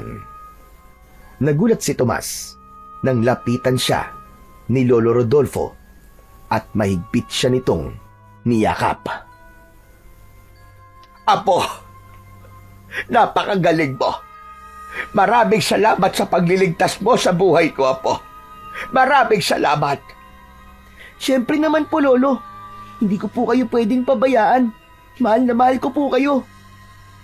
Hindi lang ako makapaniwala na sa kabila ng hindi ko magandang pagtrato sa iyo, simula nang mamatay ang kapatid mo, ay iniligtas mo pa rin ako. Lo, tulad po ng sinabi ko, mahal na mahal ko po kayo. At nauunawaan ko po kung bakit ganun na lamang po ang pagtrato niyo sa akin. Pero Lolo, nagtataka lang po ako kung bakit nasunog po si Esteban nang hawakan niya pong may wagang sumpit. Bakit po nangyari yun? Hindi ko rin alam ang kasagutan, Apo. Pero sa akin palagay, ay hindi maaaring hawakan ng may masamang intensyon ang sumpit na yan. Kaya gano'n ang nangyari kay Esteban. Nakita mo na ang mangyayari kapag naging gahaman ka sa kapangyarihan.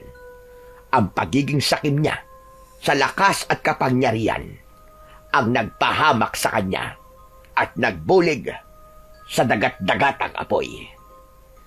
Siguro nga po, ay ganun nga po ang kasagutan, Lolo. Pero mabuti na rin na wala na po si Esteban. Napakarami niyang ginawang pagsisinungaling para mas lalo pong lumayo ang loob natin sa isa't isa. Tapos na yun, Apo. Pero ngayon, nangangako ako sa iyo. Simula sa gabing ito, ay ipaparamdam at ibibigay ko sa iyo ang pagmamahal na nararapat para sa iyo. Patawarin mo ko sa lahat ng hindi magandang nagawa ko sa iyo, Tomas. Mapatawad mo sana ako. Lo, pinapatawad na po kita.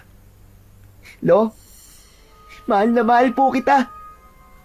Simula noon, ay nagbago na ang trato ni Lolo Rodolfo kay Tomas. Naging mas masaya na sila dahil nabura na ang galit at paninisi sa puso ni Lolo Rodolfo. Sinimulan na rin itong sanayin si Tomas bilang paghahanda sa pagiging mahusay na manunugis ni Tomas pagdating ng panahon. Sa mga nangyari, ay natutunan ni Tomas na hindi lahat ng tao ay dapat pagkatiwalaan, lalo na ang mga hindi pa niya lubusang kilala at hindi niya alam ang tunay na intensyon sa kanya.